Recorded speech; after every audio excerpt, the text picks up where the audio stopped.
많은 사람들이 꿈을 꾸고 있고 그 꿈을 이루기 위해서 도전을 합니다. 집에서 살림만 살던 주부가 가수의 꿈을 이루고 싶어서 서바이벌 프로그램에 나오기도 하고, 장애를 가져 꼼짝도 못하는 자녀를 위해서 철인 3종 경기에 도전해서 아들을 보트에 태워 수영을 하고, 자전거 앞에 태우고 자전거를 타고 휠체어를 밀면서 마라톤을 하고, 이런 극한의 노력을 하며 자녀에게 꿈을 이루어주고자 도전을 하는 아버지도 있습니다. 이런 의미 있는 도전을 하는 경우도 있기는 하지만, 몇 분 안에 많이 먹고 많이 마시기, 빨리 먹기, 숨 안 쉬기, 콧구멍에 뭐 넣기, 심지어 가만히 있기, 멍 때리기, 이런 우스꽝스럽기도 하고 황당하기도 한 도전에 자신의 목숨까지 거는 사람들도 있습니다. 오늘은 십자가의 은혜로 값없이 구원을 얻은 그리스도인인 우리는 그리스도인으로서 어떠한 도전을 하며 우리의 삶을 살아야 하겠는지를 함께 생각해 보려고 합니다. 본문 15절에는 우리가 너무 좋아하는 유명한 예수님의 말씀이 나옵니다. 다시 한번 15절 말씀을 다 함께 읽겠습니다. 시작. 이제부터는 너희를 종이라 하지 아니하리니 종은 주인이 하는 것을 알지 못함이라. 친구라 하였노니 내가 내 아버지께 들은 것을 다 너희에게 알게 하였음이라. 아멘. 이 말씀을 들으면 많은 기독교인들은 예수님이 우리의 친구가 되어주셨다는 그 말씀만으로 만족하는 경우가 있습니다. 그러나 주님께서 내가 너희의 친구가 되어주겠다라고 말씀하신 구절의 앞뒤를 보시면 앞뒤에 같은 내용의 말씀이 이 말씀을 에워싸고 있습니다. 먼저 앞부분 12절을 보시면 내 계명은 곧 내가 너희를 사랑한 것 같이 너희도 서로 사랑하라 하는 이것이니라 라는 말씀이 있고요. 뒷부분 17절을 보시면 내가 이것을 너희에게 명함은 너희로 서로 사랑하게 하려 함이라 라고 똑같은 내용의 말씀이 기록되어 있습니다. 앞뒤로 너희로 서로 사랑하게 하려 한다고 말씀하십니다. 이 말씀이 친구가 되어 주시겠다는 말씀을 둘러싸고 있습니다. 예수님께서 친구가 되어 주신다는 말씀은 아무나 그냥 다 친구가 되어 주신다는 말씀이 아니라 조건이 있습니다. 그 조건이 14절에 기록되어 있습니다. 다 함께 14절 말씀을 다시 한번 읽어보겠습니다. 시작. 너희는 내가 명하는 대로 행하면 곧 나의 친구라. 아멘. 이것이 예수님께서 제시하시는 조건입니다. 예수님께서 명령하시는 대로 행해야 예수님의 친구라는 말입니다. 이 명하시는 말씀이 무엇인가? 예수님께서 우리에게 하신 명령을 성경을 통해 보면 아주 여러 가지 명령이 나오지만 오늘 본문에서는 딱 한 가지만 말씀합니다. 그 한 가지를 보기 전에 14절에 내가 명하는 대로라고 할 때 명하는 이라는 단어를 NIV 영어 성경으로 보면 command라는 단어를 사용했습니다. 그리고 12절에 나오는 내 계명이라는 단어도 command라는 단어를 썼습니다. 그리고 17절에 나오는 내가 이것을 너희에게 명함은 이라고 할 때도 command라는 단어를 썼습니다. 영어로 보아도 같은 단어이고요. 원어로 보아도 같은 단어입니다. 명령입니다. 예수님께서 우리가 당신의 친구가 되는 조건으로 말씀하신 것은 명령입니다. 명령을 지켜야 하고 명령을 행해야 합니다. 그러면 그 명령, 우리가 반드시 지켜야 되는 그 명령이 무엇인가? 12절 말씀을 다시 한번 다 함께 읽겠습니다. 12절입니다. 시작. 내 계명은 곧 사랑한 것 같이 너희도 서로 사랑하라 하는 이것이니라. 아멘. 예수님의 명령은 우리가 서로 사랑하는 것입니다. 우리가 서로 사랑할 때 예수님의 친구가 된다고 말씀하십니다. 그러면 이제 예수님의 친구가 가진 엄청난 특권을 살펴보겠습니다. 15절 말씀입니다. 다시 한번 15절 말씀을 읽겠습니다. 시작. 이제부터는 너희를 종이라 하지 아니하리니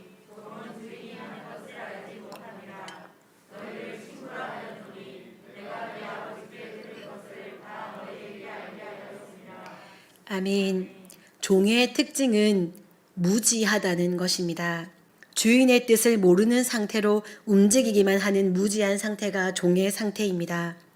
주인의 깊은 뜻은 모르고 시키면 시키는 대로 그냥 움직이는 것밖에 할 줄 모르는 것이 종입니다. 종은 생각할 필요가 없고 알 필요가 없습니다. 그러나 종의 자리에서 주님의 친구의 자리로 옮겨진 사람은 영적으로 주님의 신령한 것을 알게 됩니다. 안다는 것이 어떤 것인지 잘 혹시 느껴지십니까? 똑같은 행동을 해도 알고 모르고는 엄청난 차이가 있습니다.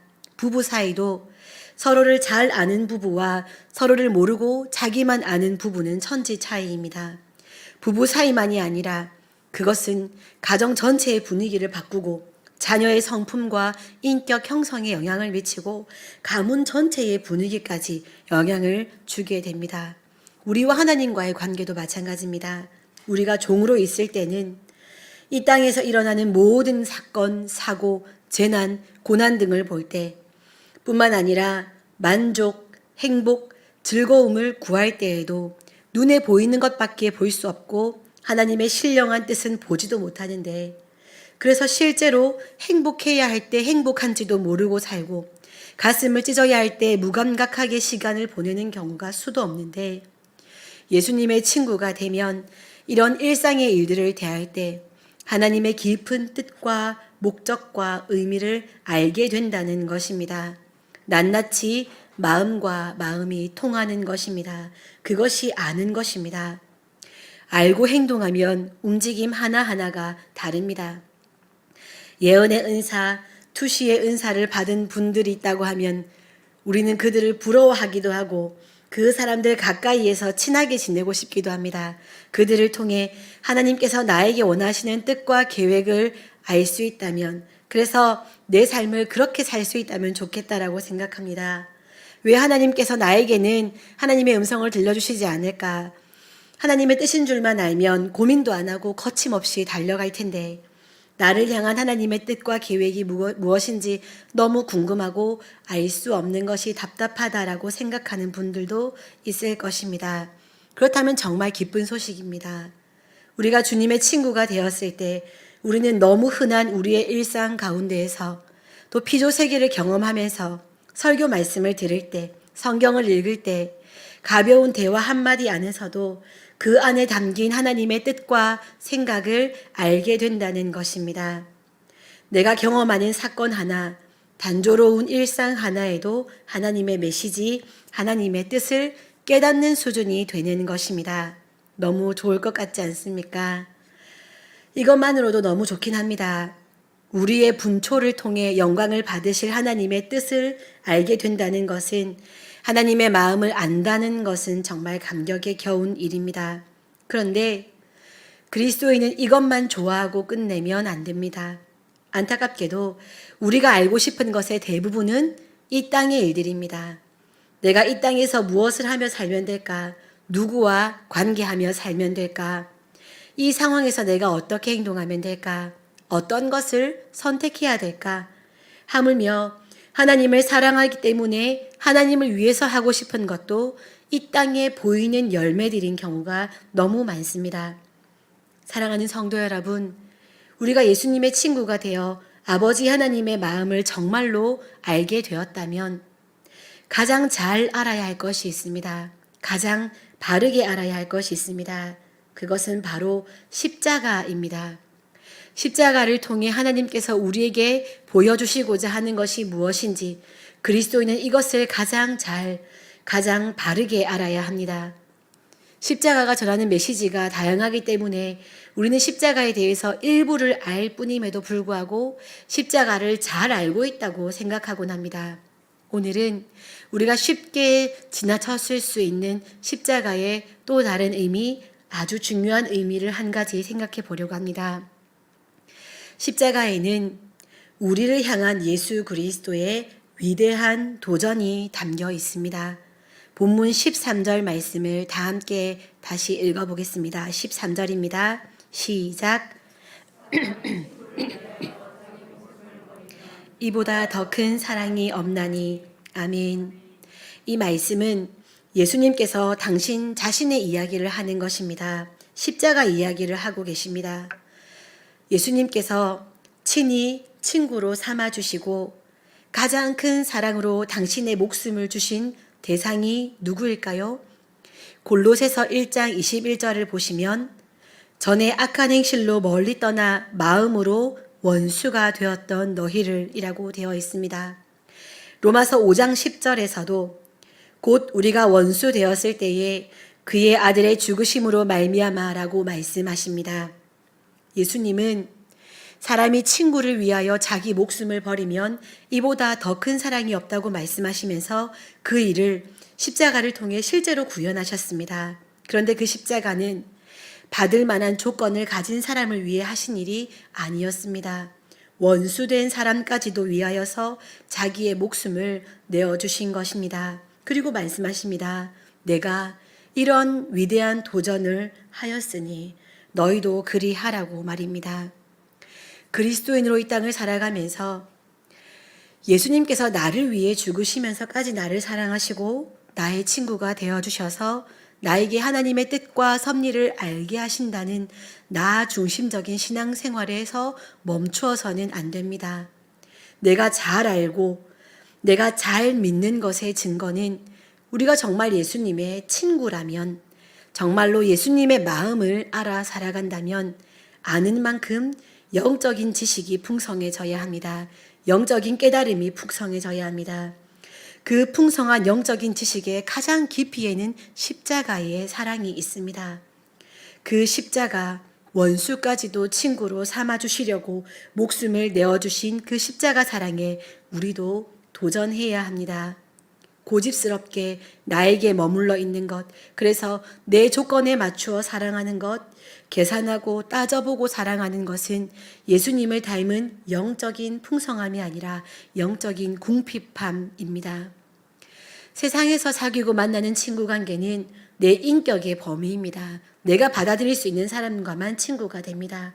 그러나 우리가 종의 자리에서 주님의 친구의 자리로 옮겨진 다음에는 우리가 생각하는 친구의 범위가 달라지게 됩니다. 빌레몬서의 오네시모는 솔직히 몹쓸 노예입니다. 빌레몬에게 오네시모는 죽여 마땅한 종입니다. 존재의 가치조차 없는 종이 주인에게 피해까지 입혔습니다. 그리고는 도망을 가버렸습니다. 빌레몬은 정당하게 오네시모를 벌할 수 있었습니다. 그것은 너무나도 정당한 일입니다. 그러나 이 오네시모를 예수 그리스도 안에서 형제로 삼아주기를 바울은 빌레몬에게 부탁합니다. 게다가 이 이야기가 성경에까지 기록되었습니다. 우리의 친구의 범위는 원수까지 포함됩니다. 내 편, 네 편 나누어서 내 편이 아니면 적이 되어버리는 오늘날입니다. 이런 때에 적도 원수도 친구로 삼고 사랑하라는 것이 예수님의 말씀입니다. 인터넷에 하루가 멀다 하고 올라오는 인격적이지 못한 사람들의 이야기를 들으면 정말 화가 납니다. 사람이 어떻게 저렇게 하지 싶을 때는 도저히 아무리 생각해도 이해할 수가 없습니다. 젊은이들이 어르신들에게 표현할 수 없는 욕설을 하고 폭력을 행하는 것을 보면 자기도 나이가 들 텐데 한 치 앞도 볼 줄 모르는 미련한 그들이 이 나라의 주역이 될 것을 생각하며 걱정이 됩니다. 어린아이들에게, 약한 사람들에게, 싸울 힘이 없는 사람을 대상으로 범죄하는 인간이라 하지만 짐승과 같이 행동하는 사람들에 대한 이야기를 보면 정말 머리가 뜨거워집니다.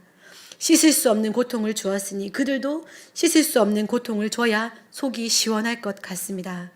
정말 용서가 되지 않습니다. 용서가 웬 말입니까? 절대로 이 땅에서 같이 살 수 없는 불의로 여겨집니다. 오늘날의 우리 모두에게는 이런 불의에 대한 분노가 있습니다. 그러니 우리는 오늘 말씀이 하나님의 말씀이라서 듣고 있긴 하지만 게다가 저는 이 불편한 설교를 하고 있지만 아무리 생각해도 우리는 도저히 예수님처럼 이런 위대한 도전을 못하겠습니다. 용서할 수가 없습니다. 용서가 안 됩니다. 용서도 못하겠는데 사랑이 웬 말입니까? 라고 마음 아픈 고백을 하나님께 드릴 수밖에 없습니다. 그러나 이런 우리들을 향해서 예수님은 내가 먼저 본을 보여서 원수까지도 사랑하여 목숨을 버렸으니 내가 신의 자리에서 내려와서 참 사람으로 된 상태에서 이런 위대한 도전을 했으니 너희도 그렇게 도전하라고 다시 우리에게 말씀해 주십니다. 나의 십자가를 볼 때마다 너희도 다시 도전해라 라고 말씀하십니다. 포기하지 말라고 우리에게 말씀해 주십니다. 저 자신과 우리 성도님들께 간절히 부탁드리고 싶은 것은 우리의 과거, 실패의 경험을 생각하며 포기하지 않았으면 좋겠습니다. 나는 안 되더라, 못하겠다, 어렵다, 힘들다, 이런 과거 경험에 갇히지 마시고 이런 기억들은 그냥 금방 잊어버리시고 다시 한번 새롭게 도전하시기를 부탁드립니다. 김연아 선수가 단번에 그런 훌륭한 선수가 되었을 리가 없다는 것은 모두가 인정합니다. 우리도 그렇습니다.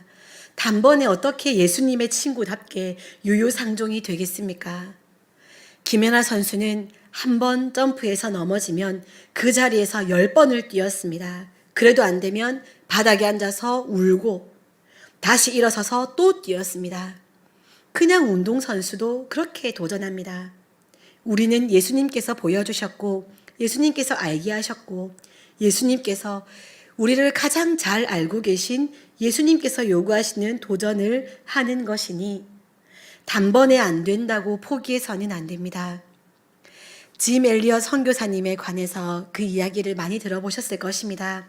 다시 한번 그 감동을 전하고 싶습니다.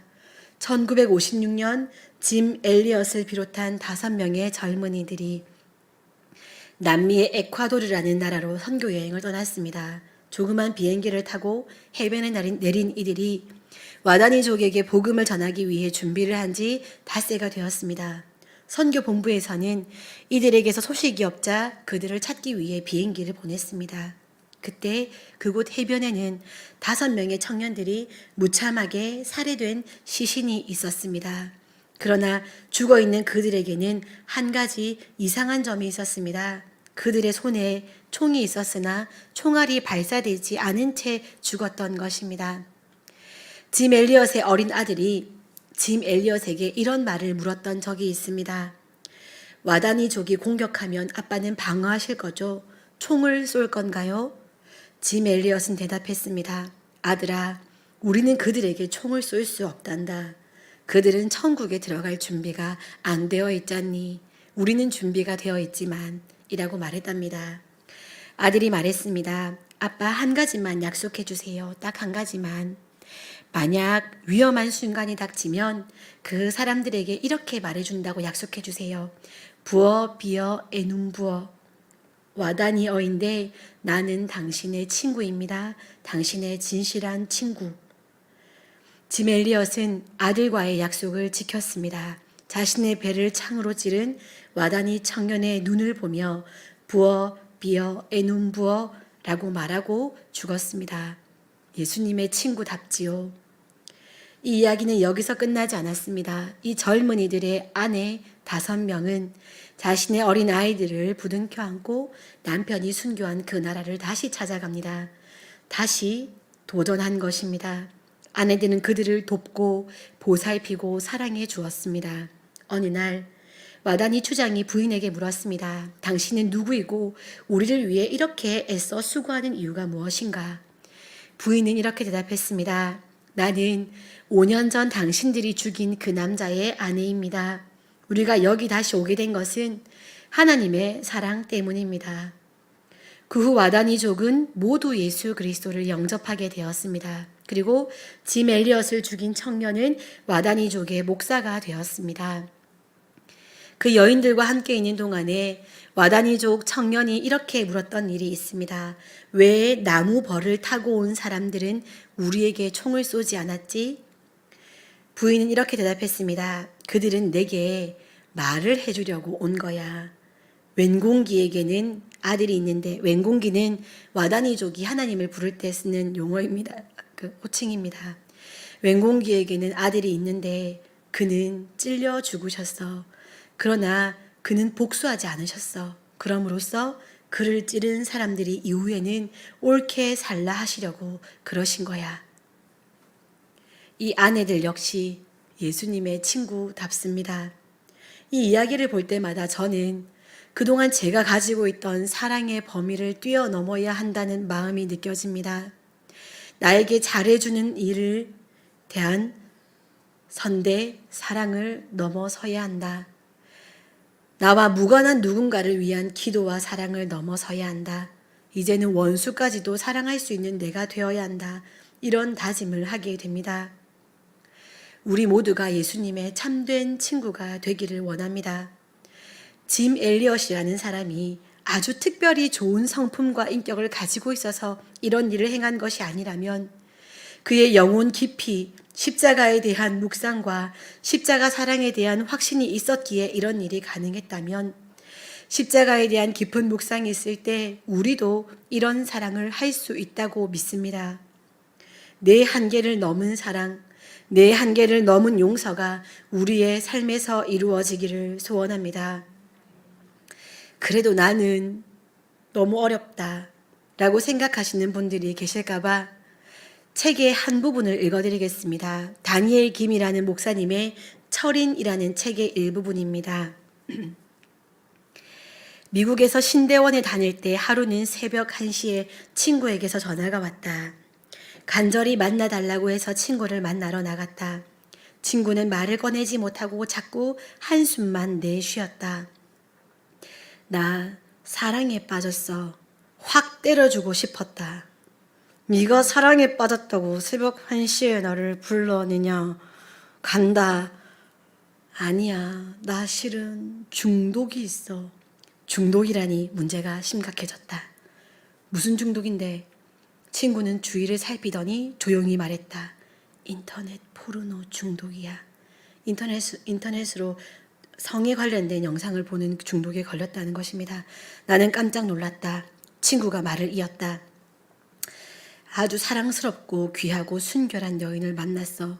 그런데 나같이 더럽고 음란한 것이 어떻게 그런 여인에게 사랑합니다. 교제해주세요. 결혼해주세요라고 말할 수 있겠어. 아무리 생각해도 내 안에 해결책이 없었다. 기도하고 친구를 보냈다. 친구는 낙심하는 얼굴로 돌아갔다. 다음 날 그 친구는 존경하는 교수님을 찾아가 다 털어놓고 이야기를 했다. 교수님은 친구의 말을 듣고는 이렇게 말씀하셨다. 너 그거 끊으려고 하지 마. 네? 끊어야지. 똑바로 살아야지. 열심히 살아야지 하는 만큼 넌 이미 결박당해버렸어. 거기서 헤어나올 수 없어. 네 모든 생각과 관심은 다 거기에 가 있어. 그리고 그렇게 다짐해서 끊어져도 문제야. 왜요? 교수님은 2가지 문제를 말했다. 첫 번째는 하나님과 거래관계가 시작이 돼. 하나님, 저 끊었습니다. 그러니까 복을 주세요. 여기까지 했으니까 은혜를 내려주세요. 하는 거지. 그러다 어려움과 고통과 환란이 오면 10중 8구 하나님 필요 없습니다. 나는 여기까지 했는데 하나님은 이게 뭡니까? 하면서 교회를 떠나버려. 2번째는 못 끊는 사람들을 정죄하기 시작해. 나는 끊었는데 너는 왜 못 끊냐? 라는 거지. 나보다 못난 사람 앞에서는 교만이요. 나보다 잘난 사람 앞에서는 열등감이 돼. 끊임없는 비교의식 속에서 내 영혼이 메말라가는지도 모르고 살아가게 된다고. 교수님, 그럼 저는 어떻게 하면 좋을까요? 그냥 네가 사랑하기를 원하는 그 여인을 마음을 다해서 사랑해봐. 그녀를 위해서 편지를 쓰고 돈을 모아서 선물을 사주고 노래를 만들어 연주도 해줘. 마음을 다해서 한번 사랑해봐. 그로부터 1년 후에 나는 그 친구를 다시 만났다. 야, 어떻게 됐냐? 그 중독. 아, 그거 없어졌어. 나는 깜짝 놀라 물었다. 어떻게?